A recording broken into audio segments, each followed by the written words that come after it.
오늘 말씀 제목 함께 따라하겠습니다. 멈추지 말고 건너가라.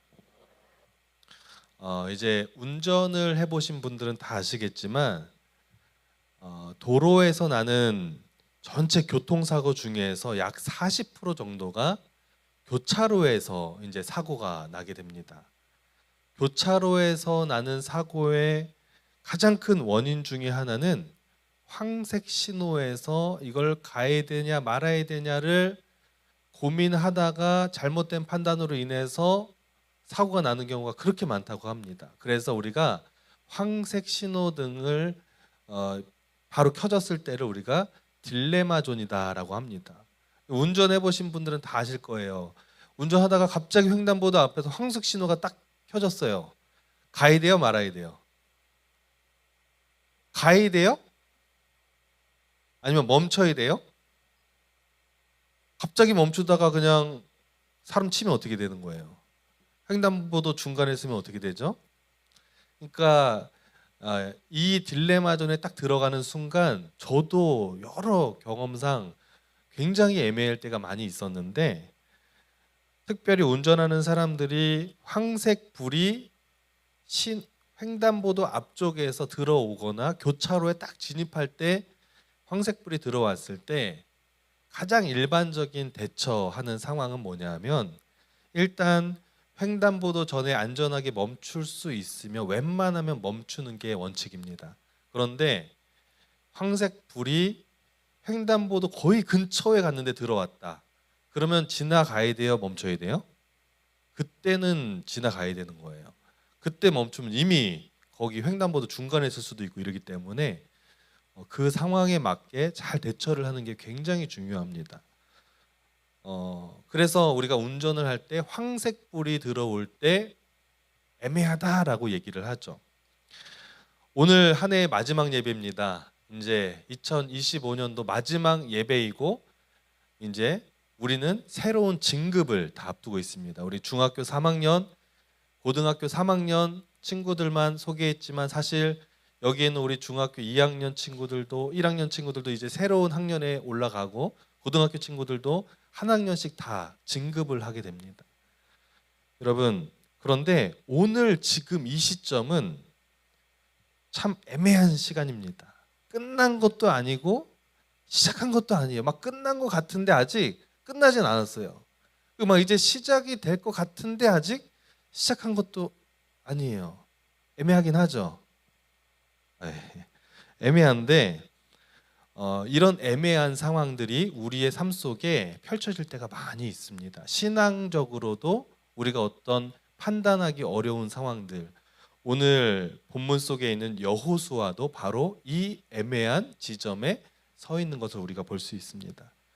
여러분, 오늘 본문은 이렇게 시작을 합니다. 1장 1절에 보니까 여호와의 종 모세가 죽은 후에라고 이렇게 나오고 있습니다. 이스라엘 백성들에게 모세라는 사람은요, 엄청난 사람입니다. 이스라엘 백성들이 지금 이제 40년의 광야 생활을 끝내고 이제 요단강 앞에 거의 다 왔어요. 그 시점에서 모세라는 사람이 죽었다라고 말하고 있습니다. 이스라엘 백성들에게 모세는 어떤 사람인가요? 하나님이 어떤 사람인지를 보여준 사람이고, 하나님이 함께 하신다는 것을 증거해 주는 그런 사람이었어요. 그냥 40년을 한 시대를 같이 살아온 위대한 지도자입니다. 이 모세를 빼고서는 광야 생활을 말할 수가 없거든요. 그런데 이제 요단강을 건너는 그 앞에서 갑자기 모세가 죽었습니다. 신앙의 기준, 믿음의 기준이 사라지는 순간 이스라엘의 모든 백성들은요, 혼란에 빠집니다. 야, 우리가 지금까지 하나님의 말씀을 들을 때는, 하나님의 뜻을 들을 때는 항상 이 모세를 통해서 들었는데 이젠 어떻게 해야 되는 거지? 모세가 죽으면 우린 누굴 바라보고 앞으로 나아가야 되는 거지? 더군다나 이제 가나안 땅을, 꿈에 그리던 그 가나안 땅을 앞두고 있는데 우리는 어떻게 해야 되는 거지? 굉장히 이스라엘 백성들은 지금 혼란에 빠져 있는 상태입니다. 그리고 가나안 땅을 들어가기 전에 요단강이라는 강이 쫙 있는데 여기를 이제 건너느냐 마느냐에 따라서 건너야 이제 가나안 땅을 들어가는 것입니다. 그 시점에 모세라는 가장 강력한 믿음의 지지대가 사라져 버렸습니다. 왜 그러셨을까? 여러분, 모세가 그 시점에서 죽은 것은 우연일까요? 하나님의 뜻일까요? 우리의 눈으로 볼 때는 모세가 늙어서 그냥 죽은 것 같지만 이것은 하나님의 뜻 안에 있는 것이고 하나님의 분명한 의도가 있다고 하는 것입니다. 여러분, 지금까지 이스라엘 백성들은요, 하나님을 믿긴 했지만 눈앞에 보이는 모세라는 사람을 굉장히 의지했습니다. 그냥 궁금한 것이 있거나 신앙적인 어려움이 있거나 불평 불만이 있으면 그냥 늘 모세를 붙들었어요. 모세님, 이런 일이 있습니다. 모세님, 우리 이거 어떻게 해야 됩니까? 우리 너무 힘듭니다. 항상 모세를 의지했는데 하나님이 모세를 중요한 가나안 땅을 들어가기 직전에 죽게 했습니다. 이것은 어떤 의도가 있냐 하면 하나님께서 이제 너희들은 사람을 의지하는 것이 아니라 나 여호와 하나님만을 의지하라는 하나님이 뜻이 있는 줄로 믿습니다.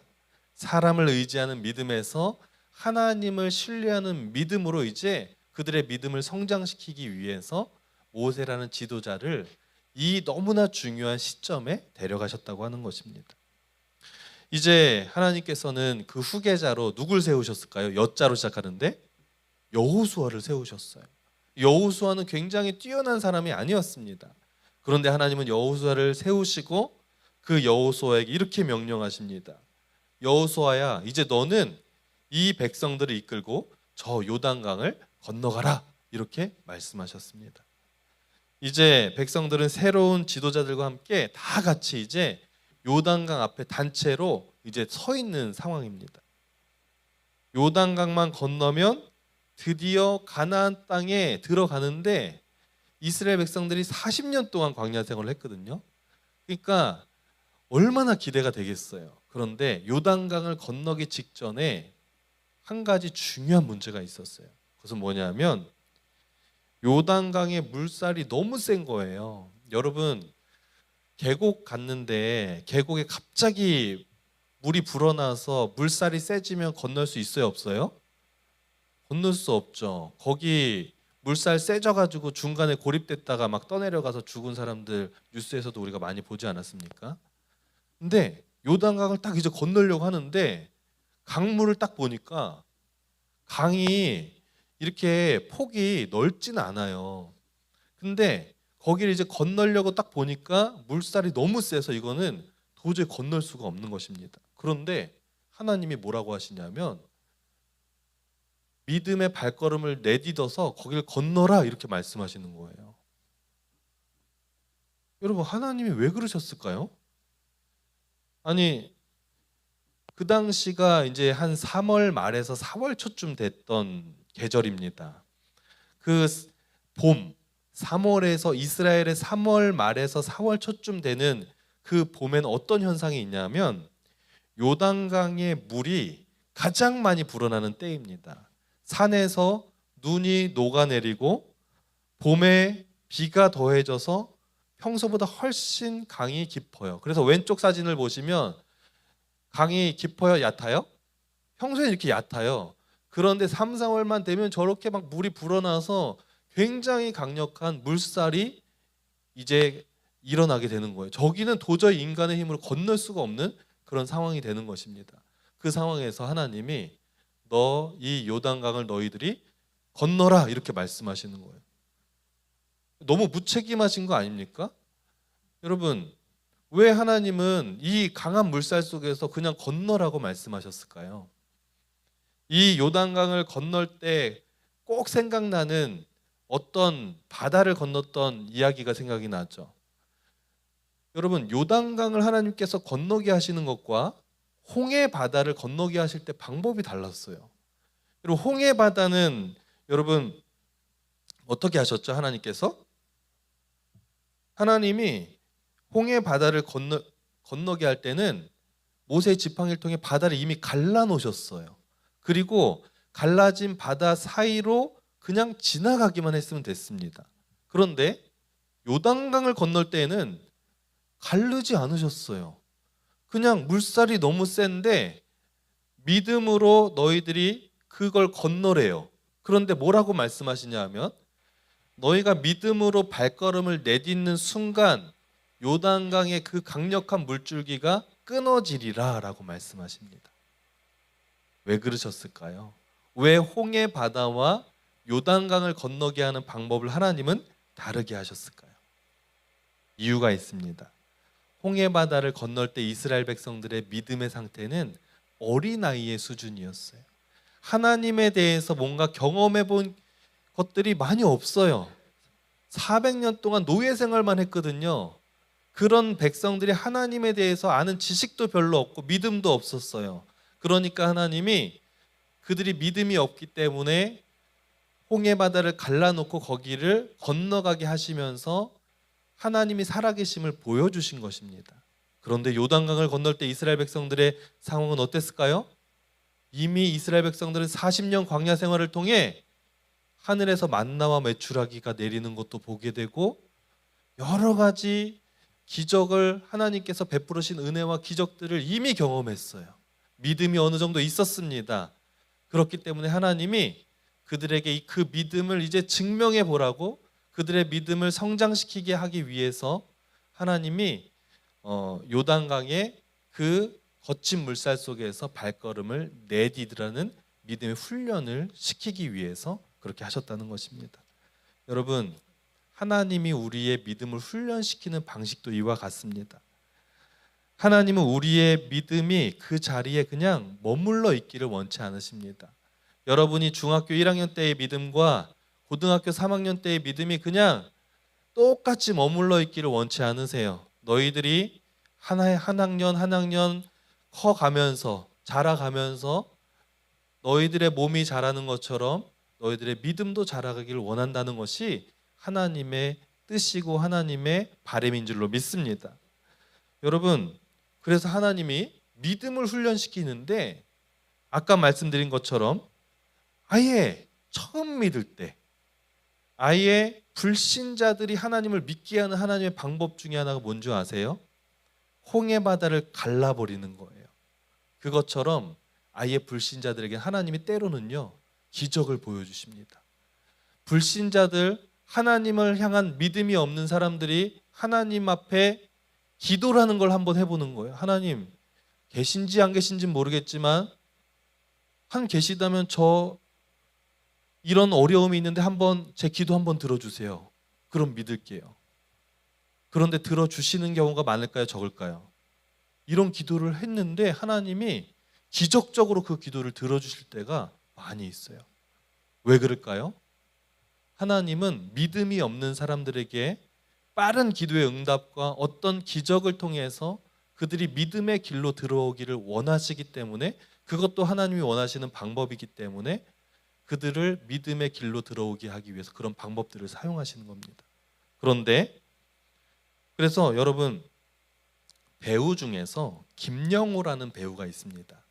닥터봉이라는 그런 영화에 드라마에 이렇게 출연했던 배우 얼굴 아시죠? 야인시대에도 2000년 초반에 출연했던데 이 배우가 불교신자였다고 합니다. 불교신자였는데 어느 날 육종암 판정을 받았어요. 살 가능성이 많지 않았습니다. 그런데 불교신자였잖아요. 죽게 생겼잖아요. 살고 싶은 거예요. 근데 신에게 뭔가 빌고 싶은데 자기 주변에 아무리 봐도 부처님한테 기도를 하는 사람을 본 적이 없는 것 같아요. 자기 주변에 이렇게 보니까 기도를 하는데 다 누구한테 기도를 해요? 하나님한테 기도하는 거예요. 그러니까 이 김영호라는 배우가 불교 신자였지만 살고 싶으니까 다들 하나님한테 기도하니까 나도 한번 하나님한테 한번 지푸라기라도 잡는 심정으로 기도를 하는 걸 한번 해보자. 그러면서 기도를 하는데 뭐라고 기도하냐면 하나님 저 이거 죽을 병 걸렸는데 살려주시면 저 교회 나가겠습니다. 이렇게 기도를 했대요. 근데 하나님이 그 기도를 듣자마자 그날 밤에 자는데 꿈에서 십자가를 보여주시더래요. 십자가를 보여주시고 결국에 그 병을 고쳐주셨을까요? 안 고쳐주셨을까요? 고쳐주셨어요. 기적적으로 살아났어요. 그래서 김영우라는 배우가 진짜 하나님 살아계시네? 내가 하나님 앞에 교회 간다고 약속했으니까 그럼 교회 나가야 되겠다. 그리고 열심히 교회를 다니게 됐다고 라디오스타에 나와가지고 간증하는 것을. 이거 기독교 프로그램도 아닌데 거기에서 막 자기가 이 믿음의 간증을 하는 것을 보게 되었습니다. 이처럼 하나님이 믿음이 없는 사람을 믿음의 길로 들어가게 하기 위해서 이런 빠른 기도 응답과 때로는 기적들을 보여주셔서 믿음의 길로 들어오게 하신다는 거죠. 근데 그러면 믿음의 길을 가고 있는 사람에게는 하나님이 어떻게 하실까요? 그런 사람에게는 하나님이 믿음의 훈련을 시키십니다. 너 그 믿음에 이제 멈춰 있는 것이 아니라 더 큰 믿음으로 성장하기를 원한다. 그래서 너가 전에는 보고 믿었다면 홍해 바다를 건너서 그 갈라진 바다를 보면서 하나님이 살아계신 걸 믿었다면 육종한 판정 받아서 죽을 병 걸렸는데 그걸 낫게 해주신 하나님을 보면서 믿었다면 이제는 너가 보지 않고서도 믿을 수 있는 그 믿음으로 자라가길 원한다. 그래서 하나님이 훈련시키는 방법이 있는데 이스라엘 백성들에게 그 훈련 중에 하나가 바로 이 요단강입니다. 너희들 요단강이 거센 물살이 지금 흘러가고 있는데 내가 갈라놓지 않을 거야. 그런데 건너가라. 대신 믿음으로 한 발자국 내밀 때 그 발바닥이 물에 닿는 순간 그 요단강의 물이 끊어지리라. 약속의 말씀을 주셨어요. 여러분, 이것이 하나님이 우리를 믿음으로 훈련시키시는 방법인 줄로 믿습니다. 여러분, 이스라엘 백성들이 그래서 요단강 앞에 섰습니다. 그리고 하나님이 말씀하셨기 때문에 믿음으로 그 강 앞에 섰어요. 그리고 제일 앞에 있는 제사장들이거든요. 법궤를 메고 제사장들이 이제 요단강 앞에서 건너려고 하는데 건너려고 믿음은 있어요. 그런데 발을 내디려고 하는데 그 엄청난 거센 물살을 보는 순간 믿음의 갈등이 시작되는 거예요. 이게 믿음은 있지만 이거 애매한데? 이거 밟았다가 하나님 조금 늦게 응답하시면 나 어떻게 그냥 골로 가는 거 아니야? 뒤에 있는 애들은 살고 우리는 죽는 거 아니야? 막 이러면서 제일 앞에 있는 그 제사장들이 얼마나 그 두려움이 있었을까요? 어떡하지? 그러면서 마음속에 어떤 믿음의 갈등이 생기냐? 좀 멈추고 싶은데 시간이 지나면 이 물살 좀 잠잠해지지 않을까? 그때 발걸음 내디뎌서 가면 되지 않을까? 이런 믿음의 갈등, 자기 합리화의 마음들이 막 생깁니다. 우리가 믿음으로 살아갈 때 이런 일들이 많이 있어요. 하나님은 우리를 믿음으로 훈련시키시고 그 믿음의 장애물 앞에서 너희들이 믿음의 결단만 하기만 하면 한 걸음만 딱 내딛기만 하면 내가 다 해결해 줄게라고 이미 준비를 다 하고 계시거든요. 근데 막상 그 두려움 앞에 서니까 발을 내딛기가 너무 힘든 거예요. 애매한데 조금 그냥 올해 말고 그냥 내년에 하면 안 될까? 이런 마음 주시는데 이거 좀 힘든데 이런 마음들, 갈등들. 충분히 요단강 앞에 선 사람들은 그런 믿음의 갈등이 있었을 것입니다. 그런데 중요한 것은 그 갈등 앞에서 결국에 믿음의 발걸음을 내딛습니다. 내딛었더니 어떤 일이 일어날까요? 자, 여호수아 3장 13절 말씀을 한번 보겠습니다. 여호수아 3장 13절 말씀. 믿음의 발걸음을 내딛었을 때 어떤 일이 일어나는지 3장 13절 말씀 한번 띄워줄까요? 4페이지 중간에. 자, 성경책 있으신 분들은 그냥 성경책을 보고 제사장들의 발바닥이, 그 부분부터 읽겠습니다. 중간에 제사장들의 발바닥이, 거기부터 읽겠습니다. 시작. 제사장들의 발바닥이 요단물을 밟고 멈추면 요단물 곧 위에서부터 흘러내리던 물이 끊어지고 한 곳에 쌓여 서리라. 아멘. 뭐라 그래요? 발바닥이 요단물을 밟기 시작할 때 요단강이 거세게 흘러나오는데 끊어지고 한 곳에 멈춰서리라. 이게 여러분 상상이 되십니까? 요단강이 저기서부터 막 흘러내려오고 있습니다. 근데 끊어진다는 말은 딱 끊어지고 여기서부터 그 다음부터는 여기가 마른 땅이 되게 한대요. 그럼 여기 물은 어떻게 되냐면 물벽을 이루고 있는 거예요.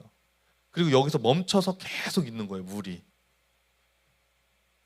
하나님이 하시면 그렇게 될 줄로 믿습니다. 근데 진짜로 그들이, 제사장이 발걸음을 정말 두려웠지만 물살 위에 한 걸음 발바닥에 딱 닿는 순간 그 즉시 하나님이 준비하고 계시다가 그 물살을 끊어버리신 줄로 믿습니다.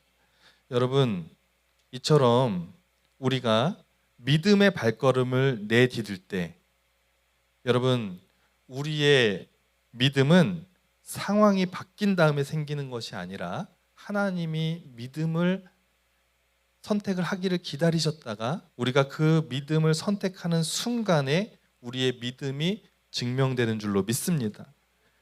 여전히 두려운 상황에 놓여 있지만 그 믿음의 발걸음을 내딛는 순간 두려움을 통해서 우리의 믿음이 증명되는 거예요. 여러분, 우리가 평소에는 우리의 믿음을 증명할 길이 별로 없거든요. 근데 우리의 믿음은 어느 순간에 증명되냐면 두려운 상황이 나타날 때, 그때 우리의 믿음이 증명될 수 있습니다.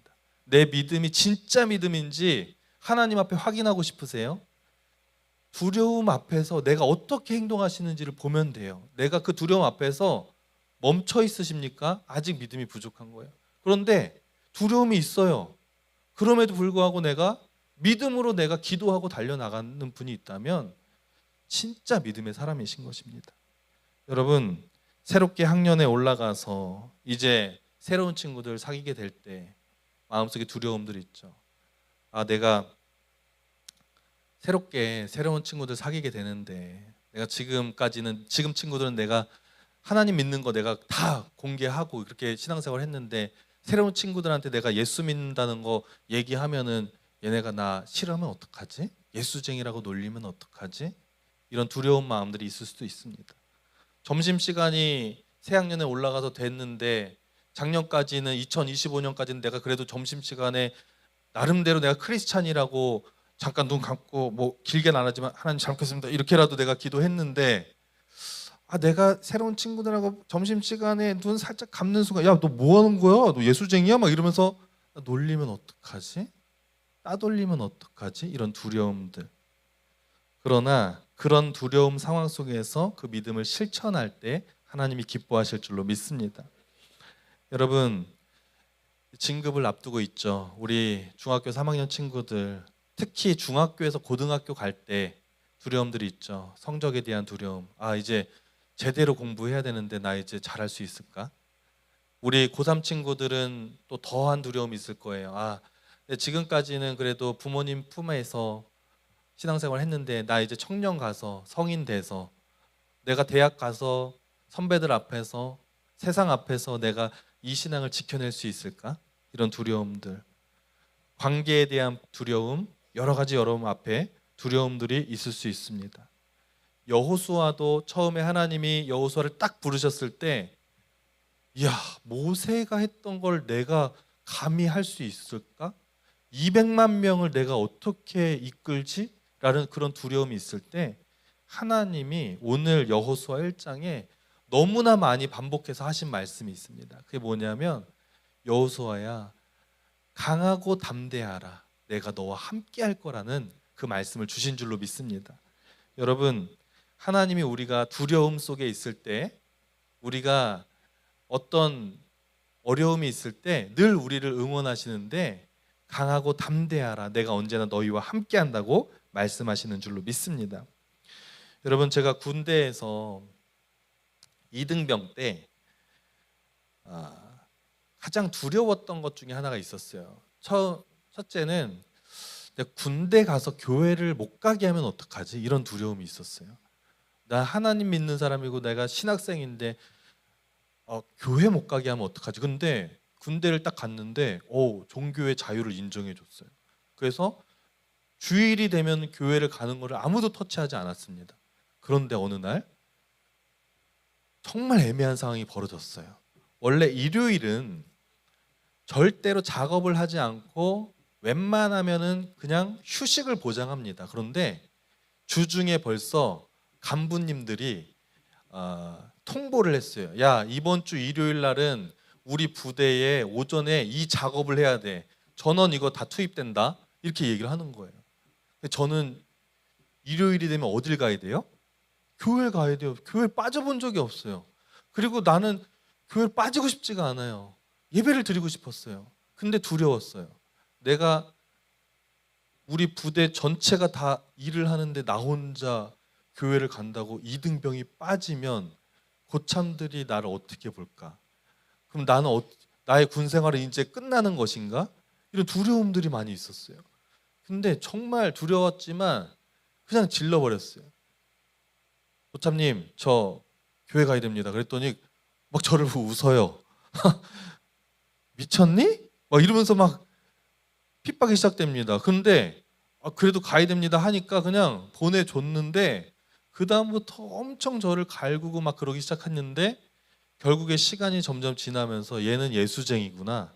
얘는 어떤 상황에서도 가는구나. 그러면서 결국에 그것을 인정해주고 제가 교회를 잘 다닐 수 있었던 것을 볼 수 있었습니다. 두려움 속에 정말 교회 가는 것에 대한 핍박이 있을 것을 예상했지만 믿음으로 그냥 한 발짝 내딛었더니 결국에 하나님이 안전하게 교회를 잘 다니게 해주신 줄로 믿습니다. 여러분 마음속에 지금 어떤 두려움이 있습니까? 두려움이 있는 것은 이상한 게 아닙니다. 그리고 믿음은 아까도 말씀했듯이 두려움에서 시작된다는 사실을 기억하시기 바랍니다. 여러분 2026년 이제 진급을 앞두고 또 여러분 마음속에 있는 수많은 두려움 속에서 그 두려움 앞에서 하나님이 여러분에게 원하시는 것이 무엇이냐면 절대로 멈춰 있길 원하시는 것이 아니라 그 두려움 앞에서 믿음으로 건너가기를 원하시는 줄로 믿습니다.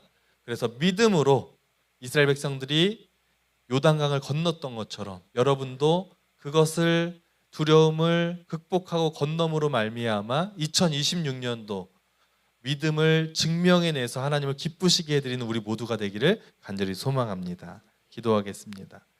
하나님, 이제 2025년도를 마무리하고 새로운 새해를 앞두면서 우리의 마음속에 여러 가지 두려움이 있습니다. 새로운 학년의 진학에 대한 두려움, 인생의 어떤 문제에 대한 두려움들이 우리의 마음속을 가득 채우고 있는 이 시점에서 우리는 할 수 없지만 하나님이 우리의 마음 가운데 늘 응원하시고 우리와 함께 하신다고 말씀하셨사오니 믿음의 발걸음을 잘 내딛어서 우리의 믿음을 두려움 앞에서 증명해내는 우리 모두가 될 수 있도록 인도하여 주옵소서.